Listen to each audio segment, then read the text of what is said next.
السلام علیکم ورحمۃ اللہ وبرکاتہ۔ الحمد للہ الذی خلق السماوات والارض وجعل الظلمات والنور والصلاة والسلام علی سید الانبیاء والمرسلین محمد وآلہ وصحبہ اجمعین، اما بعد۔ حاضرین و ناظرین، یہ درس نمبر 657 ہے اور آج سورہ اعراف کی 2 آیتوں کی تلاوت اور تشریح کی جائے گی، آیت نمبر 82 اور 83۔ چلیے سب سے پہلے ہم ان 2 آیتوں کی تلاوت کرتے ہیں، لفظی ترجمے اور ترجمے کے بعد اس کی تشریح کرتے ہیں۔ اعوذ باللہ من الشیطان الرجیم، بسم اللہ الرحمن الرحیم۔ وما كان جواب قومه إلا أن قالوا أخرجوهم من قريتكم إنهم أناس يتطهرون فأنجيناه وأهله إلا امرأته كانت من الغابرين صدق الله العظيم۔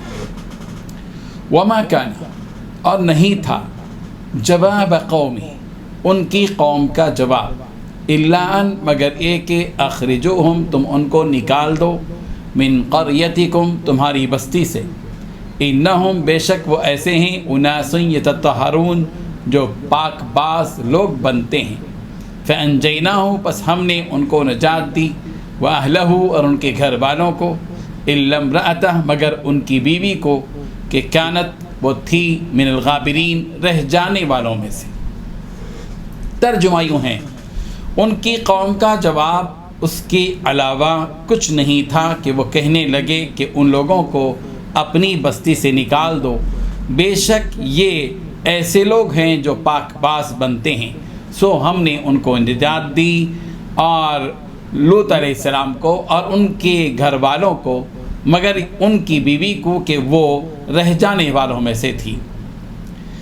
ان 2 آیتوں میں 4 باتیں بتائی گئی ہیں۔ پہلی بات، ان کی قوم کا جواب اس کے علاوہ کچھ نہیں تھا کہ وہ کہنے لگے کہ ان لوگوں کو اپنی بستی سے نکال دو۔ دوسری بات، بے شک یہ ایسے لوگ ہیں جو پاک باز بنتے ہیں۔ تیسری بات، ہم نے ان کو اور ان کے گھر والوں کو نجات دی۔ چوتھی بات، مگر ان کی بیوی کو نجات نہ دی، اس لیے کہ وہ رہ جانے والوں میں سے تھی۔ جیسا کہ ہم جانتے ہیں کہ پچھلی آیات میں مختلف قوموں کے تذکرے ہیں، قوم نوح کا تذکرہ ہوا، قوم عاد کا تذکرہ ہوا، اور آگے بھی اور دیگر اقوام کا تذکرہ، قوم شعیب کا تذکرہ ہوگا۔ یہاں قوم لوط کا تذکرہ چل رہا ہے، اور گزشتہ آیت میں حضرت لوط علیہ السلام کا اپنی قوم سے جو خطاب تھا اس کی تفصیل آپ کے سامنے رکھی گئی۔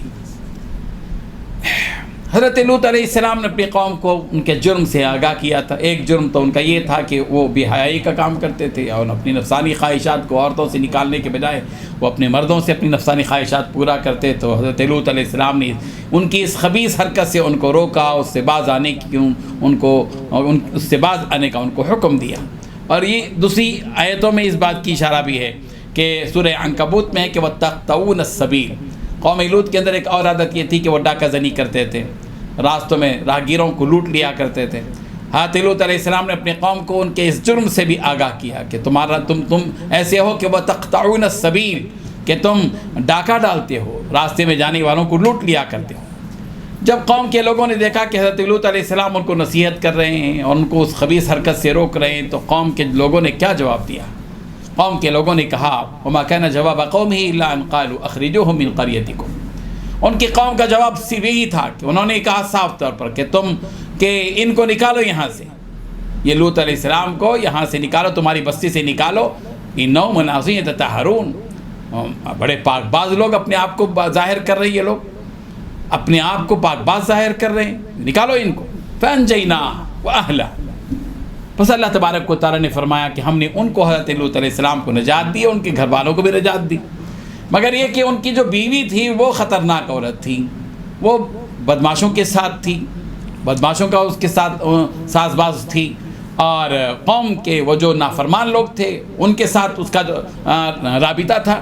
تو اللہ تبارک و تعالیٰ نے حضرت لوط علیہ السلام کی بیوی کو قوم کے ساتھ تباہ کیا۔ حضرت لوط علیہ السلام کے سلسلے میں جو قوم نے جواب دیا تھا اس میں ایک جواب یہ بھی ہے، فما كان جواب قومه الا ان قالوا اتنا بعذاب الله ان كنت من الصادقين. قوم کے لوگوں نے یہ بھی کہا حضرت لوط علیہ السلام سے کہ تم جو عذاب کی دھمکی ہم کو دے رہے ہو لے کے آؤ اللہ کا عذاب اگر تم واقعی سچے ہو. پھر کیا ہوا؟ وہ عذاب آیا. وَأَمْطَرْنَا عَلَيْهِمْ مَطَرًا سورہ انعام میں ہے کہ وَأَمْطَرْنَا عَلَيْهِمْ مَطَرًا، ہم نے ان کے اوپر بارش برسائی، پتھروں کی بارش، پانی کی بارش نہیں، پتھروں کی بارش برسائی. چنانچہ اِنَّا مُنَزِّلُونَ عَلَىٰ أَهْلِ هَذِهِ الْقَرْيَةِ جَزَاءً مِّنَ السَّمَاءِ بِمَا كَانُوا يَفْسُقُونَ. ہم نے اس بستی والوں کے اوپر اتارا بارش کو، آسمان کی طرف سے ایک عذاب اتارا ان کے اس جرم کی وجہ سے جو وہ دنیا میں کیا کرتے تھے. کیا ہوا؟ جب وہ عذاب آیا سورہ ہود میں ہے اس کا تفسیرہ، فَلَمَّا جَاءَ أَمْرُنَا جَعَلْنَا عَلِيهَا سَافِلَهَا. پر جب ہمارا عذاب قوم لوط پر آیا تو ہم نے ان کو اتل پتل کر دیا، اوپر کے نیچے، نیچے کے اوپر کر دیا ان کو. اور وَأَمْطَرْنَا عَلَيْهَا حِجَارَةً مِّن سِجِّيلٍ مَّنضُودٍ، لگاتار نشان لگے ہوئے پتھروں کی بارش ان کے اوپر برسائی. یہ ہے نتیجہ. جو قوم بھی نبی کی بات نہیں مانتی، نافرمانی کرتی ہے، نبیوں کو جھٹلاتی ہے، نبیوں کو مذاق اڑاتی ہے، نبیوں کے خلاف تحریک چلاتی ہے، اللہ تبارک و تعالیٰ ایسی قوموں کو تباہ کر کے رکھتے ہیں. اللہ تبارک و تعالیٰ ہم سب کو اس قوم کے عذاب سے ہم سب کی حفاظت فرمائیں. وآخر دعوانا الحمد للہ رب العالمین.